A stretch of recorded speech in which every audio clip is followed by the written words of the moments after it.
Assalamualaikum warahmatullahi wabarakatuh. Di sini kami kelompok 4 akan menjelaskan tentang teknik abstraksi. Nah, kelompok kami terdiri dari Abi Sefiro Fadin, Gunasuri Aji, Zafran Isbatullah Sani, Marwah Zufani Alif, dan saya sendiri Muhammad Ilham Akbar. Pada tugas kali ini kami diminta untuk melakukan modifikasi code agar mengimplementasikan materi abstraksi dan juga eh, interface pada code Fox and Rabbit. Code Fox and Rabbit ini terdiri dari banyak uh, kelas. Nah, kelas-kelas itu diantaranya ada simulator, field, location, Fox, Rabbit, randomizer, simulator view, field stats, dan counter. Uh, Semua kelas ini akan kami modifikasi sehingga mengimplementasikan yang namanya abstraksi dan juga interface sesuai dengan aturan yang ada. Abstract classes. Abstract class adalah kelas berisi variabel dan metode yang dapat digunakan untuk membuat kelas lain. Ciri-cirinya yaitu abstract class dapat berisi maupun tidak berisi abstract methods. Abstract class dapat memiliki constructor. Abstract class dapat memiliki static method. Jika suatu kelas memiliki satu metode abstrak, kelas tersebut harus dideklarasi menjadi abstrak. Abstrak kelas tidak dapat digunakan untuk membuat objek, dan abstrak kelas dapat diturunkan pada kelas lain, dan kemudian memberikan implementasi ke abstrak method yang ada pada kelas abstrak tersebut. Contoh kita gunakan adalah abstrak kelas animal. Jadi untuk program Fox and Rabbit, kan Fox dan Rabbit itu berupa animal, tapi fungsinya itu ada yang berbeda.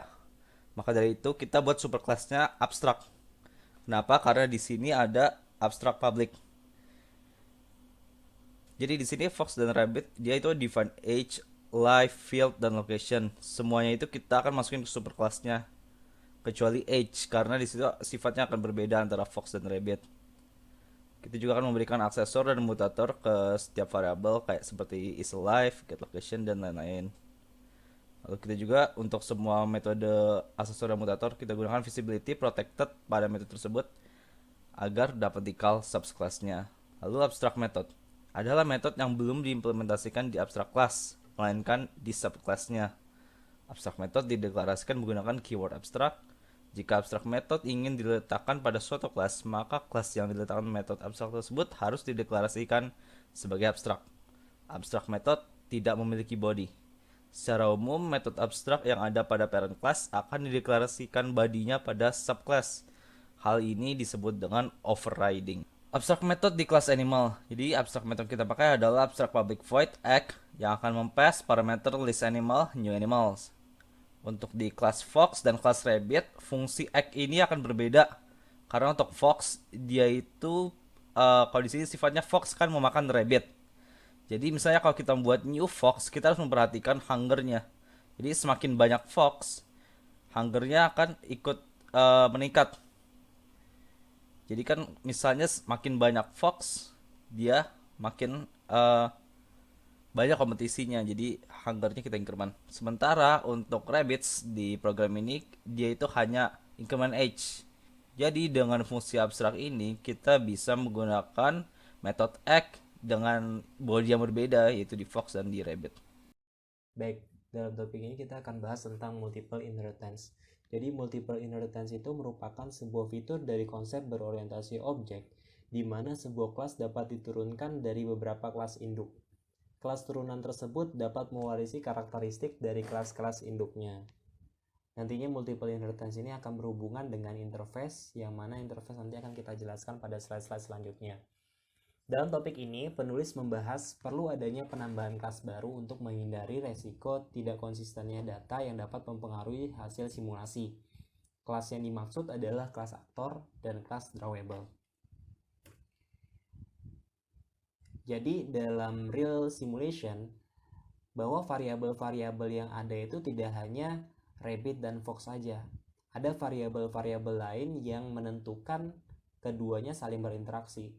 Contohnya adalah variabel hunter, variabel cuaca, atau variabel-variabel lain yang dapat mempengaruhi hasil simulasi. Nah, oleh karena itu untuk membuat program lebih efisien itu dibuatlah kelas parent untuk membuat program lebih efisien. Pada bagian ini kita lihat bahwa implementasi dari multiple inherent ini sudah dilakukan, yang mana kelas Rabbit sudah memiliki dua kelas parent, yaitu drawable dan juga animal yang merujuk ke actor. Kemudian Fox memiliki kelas parent drawable dan juga kelas animal yang merujuk ke kelas actor. Kemudian Hunter memiliki kelas parent yaitu drawable dan juga actor. Kemudian kita akan bahas interface. Interface adalah salah satu konsep dalam OOP yang berisi kumpulan metode secara struktur di bahasa pemrograman Java yang berfungsi untuk tempat penyimpanan metode kosong dan atribut yang bersifat konstan atau final. Bisa juga disebut sebagai template method, serta tidak mempunyai implementasi atau tidak memiliki body. Nah, interface biasanya digunakan untuk multiple inheritance yang kita bahas pada slide-slide sebelumnya, karena sebuah interface dapat mengextend interface lainnya. Nah, berikut adalah ketentuan-ketentuan dalam interface. Jadi, ketentuan pertama adalah menggunakan keyword implement untuk mengimplementasikan pada kelas turunannya. Kemudian, interface hanya dapat memiliki abstrak pada metodenya. Interface dapat diimplementasikan lebih dari satu interface pada kelas turunan yang kita bahas pada slide sebelumnya, yaitu tentang multiple inheritance. Interface hanya dapat memiliki final atau static pada metode dan variabel. Interface tidak dapat mengextend abstrak class, tapi dapat mengextend interface lainnya. Dalam interface tidak dapat menggunakan constructor main method dalam metode interface. Jadi berbeda dengan abstrak yang bisa menggunakan constructor, pada interface tidak dapat menggunakan constructor. Jadi kita bisa memanfaatkan untuk kelas-kelas inherent atau kelas-kelas hubungan yang tidak menggunakan constructor, kita bisa menggunakan interface, bukan menggunakan abstrak. Sebelumnya telah dijelaskan mengenai contoh-contoh kelas yang mengimplementasikan interface. Kali ini saya akan menjelaskan contoh lain tentang implementasi interface, yaitu pada Rabbit Graph Project. Nah, di Rabbit Graph Project ini sebelumnya terdapat kelas yang disebut dengan simulator view. Namun, di sini kita ingin mengganti atau merubah tipe dari simulator view tersebut dari kelas menjadi hanya interface. Jadi si simulator view ini kita ganti sebagai interface. Di mana isi interface simulator view ini adalah spesifikasi-spesifikasi apa yang akan didapatkan oleh suatu kelas yang mengimplementasikan interface berikut. Jadi suatu kelas yang mengimplementasikan interface simulator view akan mendapatkan metode setColor, metode isVariable, metode showStatus, juga metode reset. Pada Rabbit Graph Project, kelas yang mengimplementasikan simulator view adalah GridView serta GraphView. Jadi di sini kita ingin memberikan contoh bahwa satu interface itu bisa digunakan untuk dua kelas sekaligus. Nah, contoh implementasinya itu adalah dengan memanggil kelas GridView, extends dari JFrame, lalu kita pakai keyword implements, lalu nama interface-nya yaitu simulator view. Nah, isi dari grid view tidak memiliki body atau metode lain selain metode-metode yang dia ambil dari implementasi simulator view interface. Begitu pula dengan kelas GraphView. Nah, selanjutnya saya akan menjelaskan mengenai kelas type pada suatu kelas di pemrograman Java. Jadi sebenarnya setiap kelas-kelas yang didefinisikan pada Java itu dia memiliki tipe kelasnya tersendiri.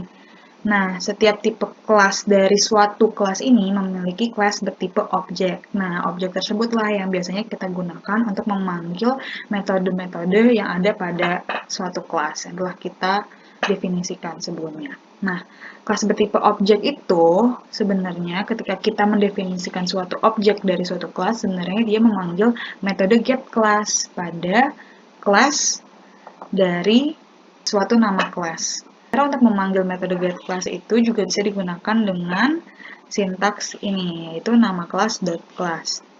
Nah, setiap kelas objek memiliki tipe data yang ditulis dengan cara kelas, lalu kurung siku type. Nah, tipe data tersebut dapat digunakan untuk mendefinisikan suatu variabel yang nanti akan kita lihat contohnya. Nah, misalnya kita ingin mendefinisikan suatu variabel yang dapat menyimpan seluruh macam kelas objek dan juga tipenya, kita bisa mendeklarasikan variabel tersebut dengan menggunakan tipe kelas seperti ini. Kelas, kurung siku, lalu di dalamnya ditulis tanda tanya. Nah, di sini ada variabel map colors yang bertipe data kelas tanda tanya ini, lalu bertipe juga color. Dia melakukan mapping color dengan metode set color dari suatu kelas, yaitu kelas rabbit di mapping ke color orange, dan kelas fox itu di mapping ke color blue, sehingga kelas ini itu memiliki suatu spesifikasi yaitu warna orange, dan kelas fox itu memiliki spesifikasi color berwarna blue. Kemudian yang terakhir, kapan kita menggunakan abstrak atau interface class pada suatu code yang kita buat? Yang pertama, jika suatu tipe membutuhkan implementasi yang konkret seperti instance field, constructor, dan method yang dapat memiliki body, maka abstract class adalah pilihan yang tepat. Karena pada abstract class, dia masih boleh memiliki metode-metode yang memiliki body, kecuali untuk metode abstrak. Tetapi untuk metode selain abstrak yang pada kelas abstrak, maka dia boleh memiliki body. Kemudian kapan kita memilih interface, yaitu ketika membutuhkan multiple inheritance. Kenapa? Karena suatu kelas itu dapat melakukan implement terhadap lebih dari satu kelas interface, sedangkan satu kelas tidak dapat melakukan action lebih dari satu kelas abstrak. Nah, jadi kalau kita membutuhkan multiple inheritance atau banyak kelas yang kita implementasikan pada kelas yang lain, maka kita harus menggunakan interface. Contohnya pada contoh di sini kita bisa lihat terdapat public class implements CDE. Nah, dari sini kita tahu bahwa kita dapat melakukan multiple inheritance pada kelas interface.